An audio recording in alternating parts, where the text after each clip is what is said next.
لە هەرێمی کوردستان خوێندنەوەی جیاواز بۆ سزاکانی سەر ئەمریکا و کاریگەرەکانی لەسەر بازار دەکرێت.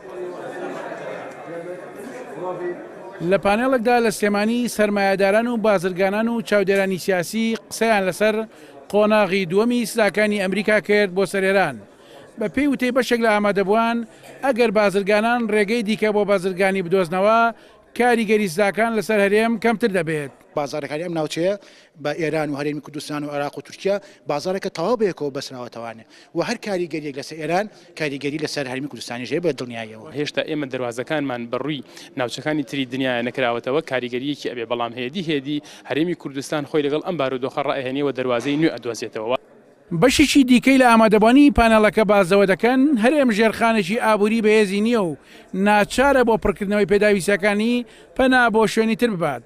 ڕێکەوتن لەگەڵ بەغداد بە چارەسەرێکی گونجاو دەزانرێت. هەندێک کاڵا و شتومەکەی ئەتوانین لە وڵاتانی ترەوە بهێنین هەرزانتر بکەوە لە تورکی بەڵام بەهۆی ئەوەی کە ئێستا حکوومەتی هەرێم لەگەڵ حکوومەتی ناوەندا ڕێکەوتنەکانیان نەگەشتۆتەوە ئاستەی کە لە قەسرەوانی و ئەم سەیتەرانی کە دانراوە بگاتە چارەسەرێکی واقعی بۆیە ئەوەش جارێکی تر بۆ بازرگان و خاوەنکارەکانی ئێمە قورسە پەیوەندیەکانیان لەگەڵ بەغدا و ناوەندا بەهێزتر بکەنەوە بۆی ڕێگەی هاتوچی هەموو کەلوپەل و پێداویستەکان لەوێ دابین بکرێ.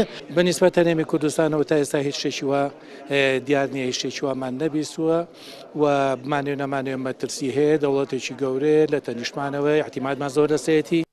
تا ئێستا حکوومەتی هەرێم بەڕەسمی هەڵوێستی خۆی لەسەر گەماڕەکانی ئەمریکا بۆ سەر ئێران ڕانەگەاندووە. لە کاتێکدا لە سەدا هەفتای کاڵا و خواردەمەنی هەرێم لە ئێرانەوە هاوردە دەکرێت و لەگەڵ جێبەجێکردنی سزاکان تاران ڕێگری لە چوونە دەرەوەی 270 جۆر کاڵا و بەرهەمی دەکات بۆ دەرەوەی وڵاتەکەی.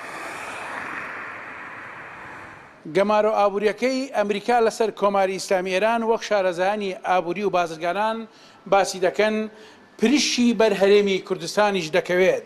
پرسیاری سەرەکی لێرەدا ئەوەیە حکوومەتی هەرێمی کوردستان چی دەرگایەکی دۆزیوەتەوە بۆ ئەوەی لە پرشی ئەو قەیرانە ڕزگاری ببێت. عەبدوڕەحمان ئەبووبەکر، کێنێن سلێمانی.